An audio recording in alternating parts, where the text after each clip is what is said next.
Sinong kausap ni Diwata? May kausap si Diwata.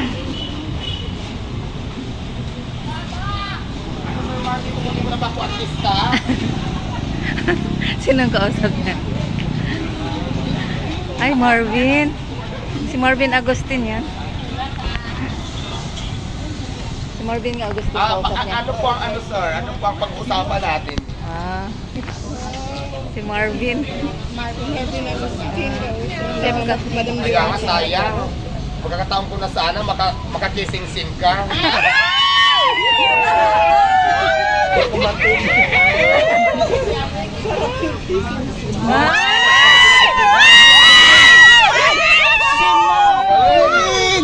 Danggong fan. Ang galing, madam. Ha? Kinikilig sila ng sinabi ko. Kukunin mo ako lapin. Ay, ngayon naman, di ko marinig. Mga malandi din kayo. Pakinggan natin usapan. Sir, ano, tawag dito medyo choppy kasi mahinang signal dito sa labas ko. Video call niya si Marvin Agustin. Parang papupunta. Sige, mamaya. Oo, sige. Apol kita ulit pag nasa labas ako, magandang signal doon. Text na lang tayo. Si Marvin Agustin. Ang daming fans mo. Daming fans. Pakis daw. Sir, Diwata pwede mag-apply. Apply trabaho. Yes, dito Wala na madam. akong hiring sa empleyado. Jowa hiring ako. Hindi ako papasa sa qualification mo, Pero ang madam. requirements ko kailangan gwapo. Wala ako doon, madam. Pero mabait naman ako, madam. Wala na requirements pag gwapo, may allowance na kaagad. Hindi tayo guwapo. Wala ako ng trabaho. Kailangan kasi gwapo mo sa Sir Marvin Agustin. Hindi makapasa pa ako, madam. Wala. Bagsak na. Oo. Ang kausap. Ano sir, tawag na lang tayo ulit kasi sobrang hina. Hindi ko talaga maintindihan. Nakakahiya naman sa'yo, hindi ko alam yung sinasabi mo. Mamaya na lang. Titix ko na lang sa'yo pag nandun ako sa magandang signal. Okay? Lupit talaga nito. Sige po. Ang lupit. Chef kasi yan. Madam, kailangan ko ng trabaho. Ay sir, sobrang dami po ng ng empleyado ko ng pabuwas. Tapos ang hinahabol ko kasi, Jowa talaga, madam. hindi. Yung kaya ko lang din naman pasahuran, hindi naman pwede tanggapin ko lahat na hindi ko na pala kaya magpasahod, di ba? Kaya although na gusto kong maraming empleyado, mas maraming matulungan. Ang problema kasi syempre yung budget ng sahod. Hindi naman lahat na nag-apply kailangan ipapasok kasi nga, pinukontrol natin yung papasok kung kaya ko magpasahod, di ba? Yun lang yun eh. Naintindihan kita at naawa ako sa'yo, pero paano gagawin natin?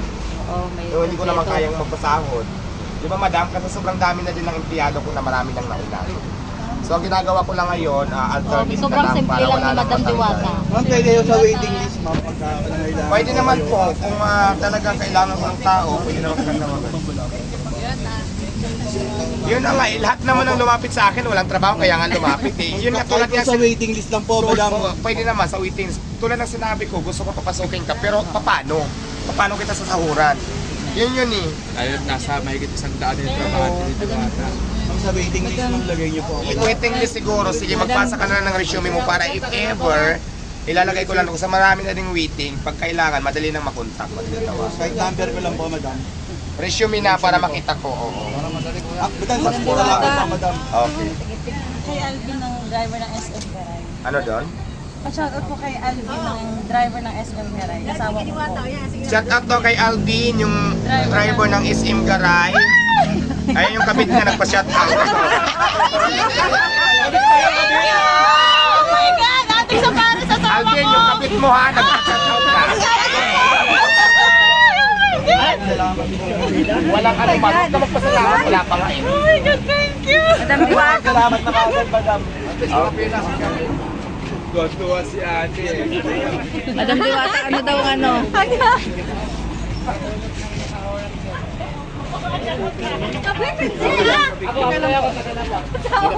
Asawa Sige ha, sino pa ang picture? Ayan at yan ang update kay Diwata Paris, no? Na tumawag sa kanya si Marvin Agustin. Kuya, Ben? Ben?